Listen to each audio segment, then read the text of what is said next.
क्या आपके परिवार में कोई न कोई सदस्य असाध्य रोग से ग्रसित है,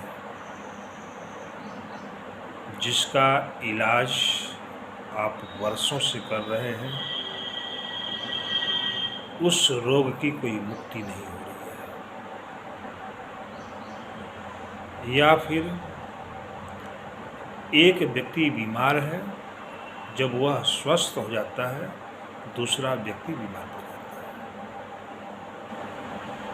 या कभी कभी पूरे परिवार के लोग ही बीमार पड़ जाते हैं। ऐसा परिवार हमने देखे हैं। अचानक ऐसा कोई बीमार पड़ेगा कि लाखों रुपया लग जाएगा, समझ में नहीं आता हो क्या गया इसे। जांच में क्या होता है, डॉक्टर जांच लिखता है, रिपोर्ट नॉर्मल आती है, फिर भी डॉक्टर आपको औषधि दवा दे रहा है।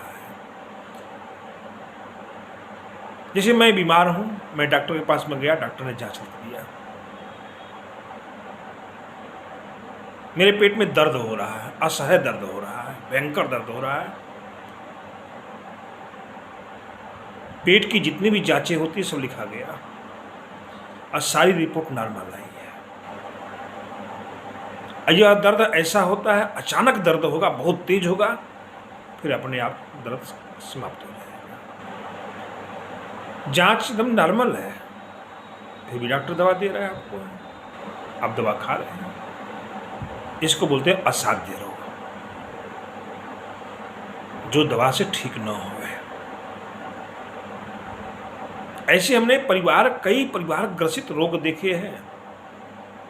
ऐसी बात नहीं उन्होंने पूजा पाठ न किया हो, ओझा के पास नहीं गए हों, तांत्रिक के पास नहीं गए हों, मौलवी मौलाना के पास में नहीं गए हों, ऐसी बात नहीं है। मंदिर न जाते हों, मजार दरगाह पर न जाते हों, ऐसी कोई बात नहीं है। उन्होंने कोई जगह छोड़ा नहीं है, कोई डॉक्टर नहीं छोड़ा, फिर भी वह रोग ठीक नहीं हो रहा है।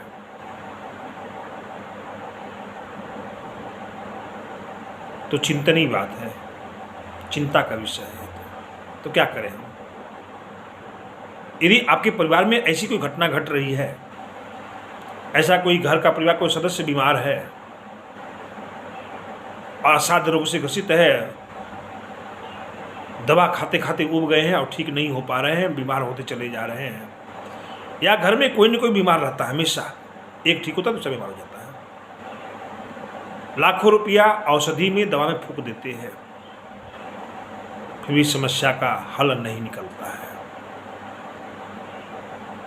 क्या करेंगे आप? किसी विद्वान के पास जाइए, किसी ज्योतिषी के पास जाइए। ज्योतिषी से भी हमने बहुत सारे ग्रह शांति भी करा चुके हैं, ऐसी बात नहीं है, बहुत सारे पूजा पाठ भी करा चुके हैं। देखिए समस्या कहां से आ रही है, यह तो कोई जानकार ही बताएगा आपको। ग्रह दोष से पीड़ित है, या पितृदोष से पीड़ित है, या कुल दोष से पीड़ित है, या बाह्य बाधा से पीड़ित है, या किसी रोग से पीड़ित है। रोग है तो डॉक्टर बताएगा, ग्रह है तो ज्योतिषी बताएगा, भूत प्रेत है तो ओझा बताएगा। जरा सोचिए,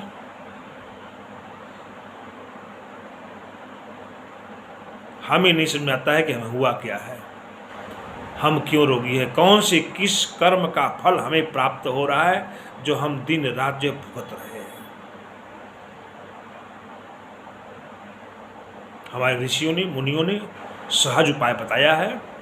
ऐसी समस्या आपके घर में आ रही है, आ गई है और हम भुगत रहे हैं, तो प्रथम दृष्टया घर में महामृत्युंजय मंत्र का जाप कराइए, 1.25 लक्ष।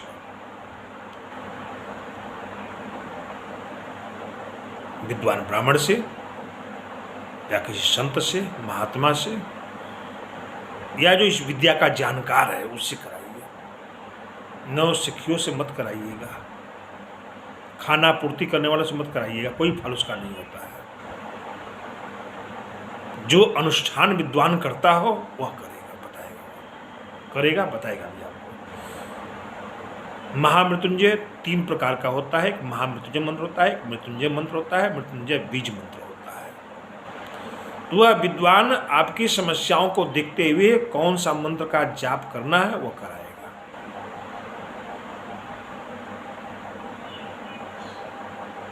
और रुद्राभिषेक भी कई विधियां हैं। जल से भी रुद्राभिषेक होता है, गन्ने के रस से भी रुद्राभिषेक होता है, गाय के दूध से भी रुद्राभिषेक होता है। ऐसी अनेक विधियों का वर्णन मिला है। तो अब विद्वान बताएगा कौन से अभिषेक आपको घर में कराने हैं। फिर देखिए, उस व्यक्ति के नाम से, उस परिवार के नाम से संकल्पित होकर के जाप कराइए, और जाप करने के बाद रुद्राभिषेक कराइए। घर में रोग से मुक्ति मिलेगी। आपको एक बात बताऊं मैं, यदि कोई आपको नहीं मिल रहा हो तो संपर्क कीजिए। स्वामी सतगुरु आश्रम, मोहरगंज, ब्लॉक जानिया, जिला चंदौली, उत्तर प्रदेश। यह कर्म भली भांति आपके लिए किया जाएगा। आपकी समस्या दूर होगी, सभी लोग निरोग हो जाएंगे, स्वस्थ हो जाएंगे और जीवन का आनंद लेंगे। तो आप किस बात की देर है? यदि हमारा वीडियो आप तक पहुंचता है, आप देखते हैं, भली बात। यदि धर्म कर्म में पूर्ण विश्वास है आपको, तो अपने हमें हिंदू धर्म की रीति रिवाज से चलना है। किसी अन्य धर्म की रीति रिवाज से हमको नहीं चलना है। हिंदू सनातनी है, सनातनी हिंदू हम हैं, तो अपने धर्म ग्रंथ के साथ चलना हमको है, जिससे हमारा कल्याण होवे। यदि आपको मेरी आवश्यकता होगी तो संपर्क अवश्य कीजिएगा।